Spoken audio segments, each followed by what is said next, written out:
Hello, Melanin Monarchy citizens. This is your Monarch Monique here at another event. This time I am going to see a film. I am at the theater.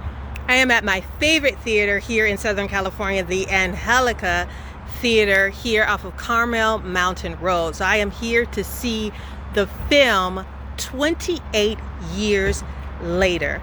Now, you guys, this is apparently a trilogy or even like 4 films that they're going to be made, but this is another sequel to the film 28 Days Later. Now, the original 28 Days Later came out in 2002. I believe it came out in 2002 in England, and then it came over across the pond in 2003. Nevertheless, 28 Days Later starred Cillian Murphy, you know, famous actor, Irish actor from Oppenheimer, Cillian Murphy, and it also starred one of my favorites, Naomi Harris, who should get many more roles than what she does, but Naomi Harris, and also the legendary Brendan Gleeson, who's also a famous Irish actor. So that's where this film is coming from. It's coming from the original 28 Days Later that came out in 2002. The next film was 28 Weeks Later, and basically that had a whole new crew, a whole new director, a whole new writer, a whole new cinematographer, and it starred Idris Elba, Jeremy Renner, Harold Perrineau, who's one of my favorites, also from My Best Friend's Wedding. He's from My Best Friend's Wedding. Also, it starred Robert Carlyle from Trainspotting, and Catherine McCormick, who played the wife in Braveheart. She was Mel Gibson's wife. You know, he married her on the down low because the Britain enacted prima nocta. He didn't want to share her, so he married her late, you know, on the low, and she ended up dying, and it sparked the whole world war. That was Braveheart. So she was in Braveheart. So that was 28 Weeks Later. Now we're here at 21 Years Later, back with the original director, Danny Boyle, from 28 Days Later, the original writer, Alex Garland, from 28 Days Later, and the original cinematographer, Anthony Dodd Mantle, from 28 Days Later. So the whole crew has come back together for 28 Years Later, starring my husband, one of my favorite actors, Ralph Fiennes, and also starring, who else is in here? We're gonna see who else is actually in here. I think Aaron Taylor Harris, I have to get his name right, is in here. So we're gonna see who's actually here for 28 Years Later. So I'm going green. I haven't watched any interviews for this film, any promos for this film. I heard Ralph Fiennes and I said I am there. You guys know that I have been picky about my films lately, extremely picky. Just because you tell me that a film is good and go see a film, I'm not gonna do it. But there has been a theme, you know, if my baby Ralph Fiennes is in a film, then best believe your Monarch is the chance. There's a 99.9% chance that I'm gonna go see this film. So we're gonna go in, we're gonna catch this film here, and then afterwards, hopefully, we'll talk a little bit about my favorite theater, the Angelika Theatre here in Southern California. All right, you guys, I'll see you inside, and I'll see you after this with the review. Toodle pip. Now I'm inside of the Angelika Theatre, as I said, my favorite theater. And this is one of the cool things that this particular location gets right. It gives you that nostalgic type of theater going experience. And I love the experience that it gives. It's not just about the films, the theater seating. It's also about how it's the aesthetics of the theater. So behind me, we have a wall of posters. You guys, we have a wall of posters of, you know, film favorites, as I like to call it. So Angelika is a theater that really is going to want you to feel like you're stepping back in time, and you're stepping into your imagination, and you're stepping into the world, a world long gone. Remember, we have malls, we had all these things. We still do have theater malls. But I remember back in the 80s, early 70s, where you really get that theater experience. So this is one thing I also love about Angelika. The other thing that I like, if you guys, I'm gonna turn my camera upstairs, is there's a balcony and there's a space for people to have parties, for people to have get-togethers as well. So it really is a community theater. The Angelika not only focuses on films, today's films, but it also focuses on foreign films, independent films. It is a huge champion I would say the Angelika Theatre in all the locations is a huge champion of independent films and also foreign films, animes, things of that nature. So while the building itself is very simple and it's in a wonderful space here in Carmel Mountain Plaza, the theater itself, which is gorgeous chandeliers, you guys can see that gorgeous chandelier right there, is giving you that experience. And when you're stepping in, you're stepping into almost like old world. The only thing that's missing is the spiral staircase. So there is a staircase. Where is the staircase? There is a staircase going upstairs. However, they've done some renovation and certain things like that, but it's beautiful. It's still beautiful. Again, I'm just touting my favorite theater here in San Diego. All right, you guys, time to go in and see 28 years later. You guys, one more thing before I head in. I wanted to mention, I'm gonna show some videos of this particular popcorn box, this large popcorn box. Here it is right here. But here it is also the video that I've taken of the posters inside of the popcorn box. Now, normally we're in an age of digital. We're in a digital realm. So posters, movie posters, we don't actually get the movie posters anymore, but some of the marketeers for certain films have the actual posters and they will gift the theater a poster.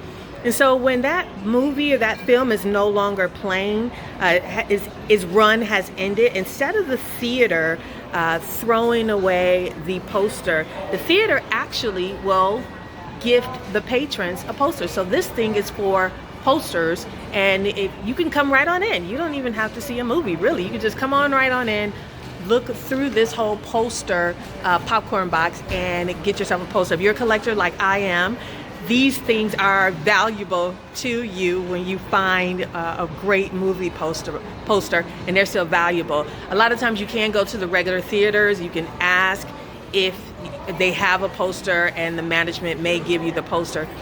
But 9 times out of 10, the poster is digital. We have a digital wall, as you can see back there, it's digital walls. And so it's no longer actual paper, it's actually a digital program. I wanted to show you that before I head on in to see 28 years later.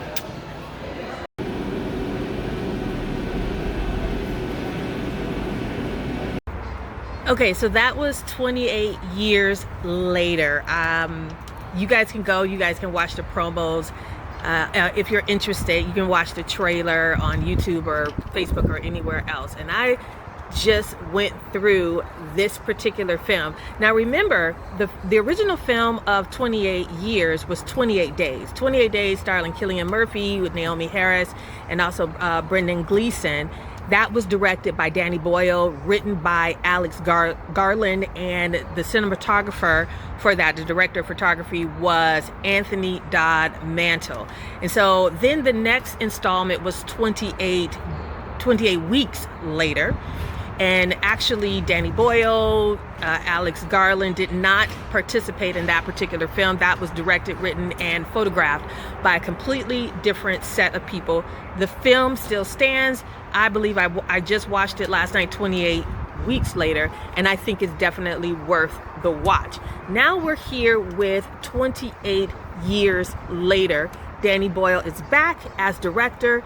Alex Garland is back as writer, and Anthony Dodd Mantle is back as director of photography. And I think they pretty much hit a home run. Now, before I get off into the review of this film, I just want to speak to the Depeche Mode fans out there. All of you devotees, all of you Depeche Mode fans, this film is for you. This film is definitely for you. I don't know if I should spoil it. There isn't any Depeche Mode music in there, in this film. It's just for us. It really is. It's for us. It adds a certain meaning. I don't know if Danny Boyle and Alex Garland meant to do that, but as soon as it was said on the screen, immediately, you know, as devotees, we think, eat, sleep, Depeche Mode. So that's where my mind completely went, and it added a new spin to certain things that devotees have been going through in the past couple of years with Fletcher's death, and currently, of course, with Douglas McCarthy's death. So if you are a Depeche Mode fan, even though I know a lot of us don't like jump scares, I don't like jump scares, I don't like grotesque stuff, I really don't. I mean, I used to, watch a lot of that stuff, but I really don't get into that. But I do think for devotees, run out and go see 28 years later. Now for the review of the film.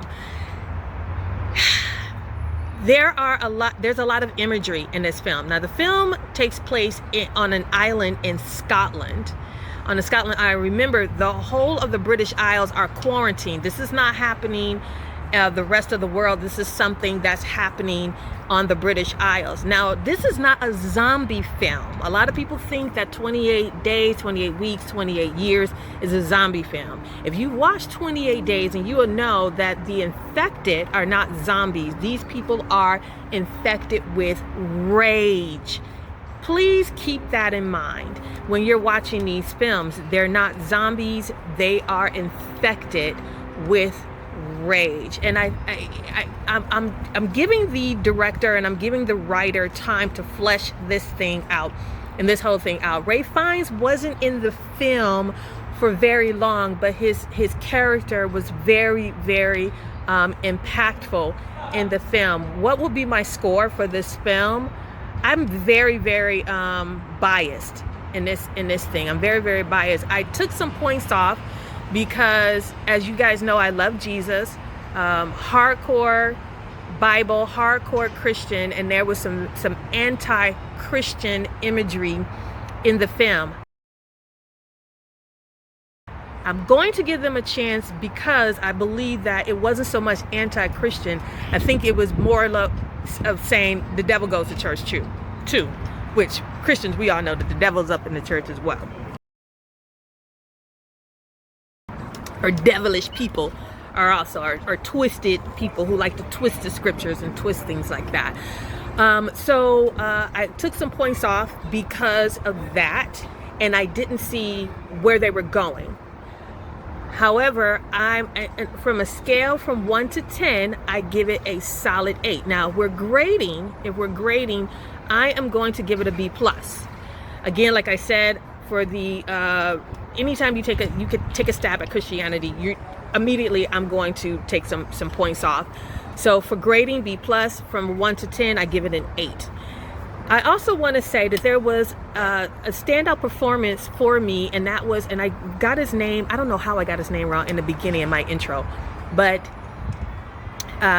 Aaron Taylor Johnson, I think he took his last name and his wife's last name, Aaron Taylor Johnson. He's been in Marvel films, he's been in other films.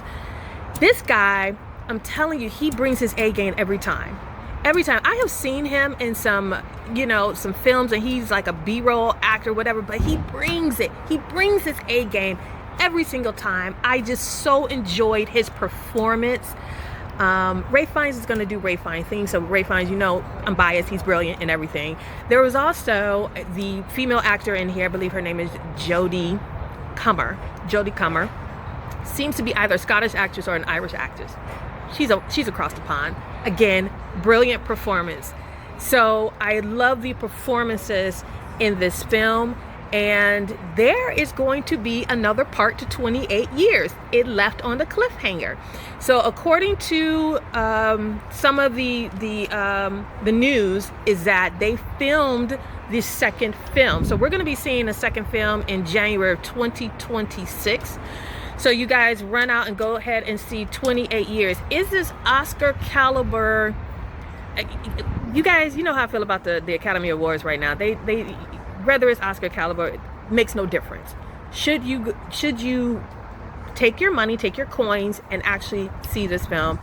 I do believe that you should see this film, only if you see 28 days later. 28 days later, you can see it on Amazon Prime. You can see it on, I think, Pluto TV. You can see it on a couple of different platforms. If you see 28 Days Later with Cillian Murphy, please see that before you see 28 years. Another surprising thing, two more surprising things that I'll say, is that Jack O'Connor, who was recently in Sinners, Hopefully you guys saw my review of Sinners. Was recently in Sinners, was also in this film, and will be in the next installment of the 28 years, will be in part 2 of 28 years in January 2026. He has to be. His role apparently is significant, and he was part of the cliffhanger. Again, Irish actor, bringing it. Bringing his A game, just bringing it. Some very exciting things happen at the end of this film. Makes you want to come back in 2026 to see the second installment. So that's one surprise. Another surprise, because I do stay, you know, the Marvel films, they teach you to stay until the credits are done, right? No matter how much your bladder is filled, you are going to stay until the credits are done. So I'm sitting here and I'm watching the credits, and who do I see as executive producer on 28 years? Cillian Murphy. Does that mean we're going to see Cillian Murphy in the next installment of 28 years that comes out in 2026? I don't know. But he's the executive producer on 28 years, and we're going to hope that we see his character revamp and come back for the next installment. I just think that would be cute. I think that would be a great denouement of this whole 28 series. And then after, realistically, you guys, after the second part of 28 years comes out next year, they should close it down. Don't close it down. There's too many other ideas we could do. Close it down. So again, Depeche Mode Devotees, go see this film. If you're going to go see this film, watch 28 days later before you see this film, just so that you have the background to this film. I give it a B+, and I also give it an 8 numbering. And again, it was just aesthetically great. I love the use of the Highlands. I love the use of, they did a lot of imagery, war imagery, training troops imagery. They brought a lot of their legacy and their history. And I'm all for films that talk about their history. Whether I'm a part of that history, I like it or not, even though MacArthur is a Scots-Irish name, I just want to let you guys know that MacArthur is a Scot-Irish name. It comes from Northern Ireland, when the British told the Scots to go in and breed out the Irish in Northern Ireland. So that's where the name MacArthur comes from. That's part of my heritage. I just wanted to throw that in there. But I am all for people bringing in their history, the history of their people, and are proud of it. Again, like I said, it's so much that I don't want to give away about this film, but I definitely recommend, and I haven't recommended a film in a long time. I recommend 28 Years, not just because my baby is in the film, but because Danny Boyle and Alex Garland really did a great job. The writing, directing, and also the cinematography from Anthony Da Mantle really did a great job. All right, you guys, this is the review for 28 Years here at the Angelika Theatre in the Carmel Mountain Plaza in Southern California, San Diego. I will see you at the next film review, live entertainment, concert. I'm outside in the patio, you guys, and it's so beautiful. I'm going to show you some shots of this beautiful patio because it's just amazing. It's just really good looking.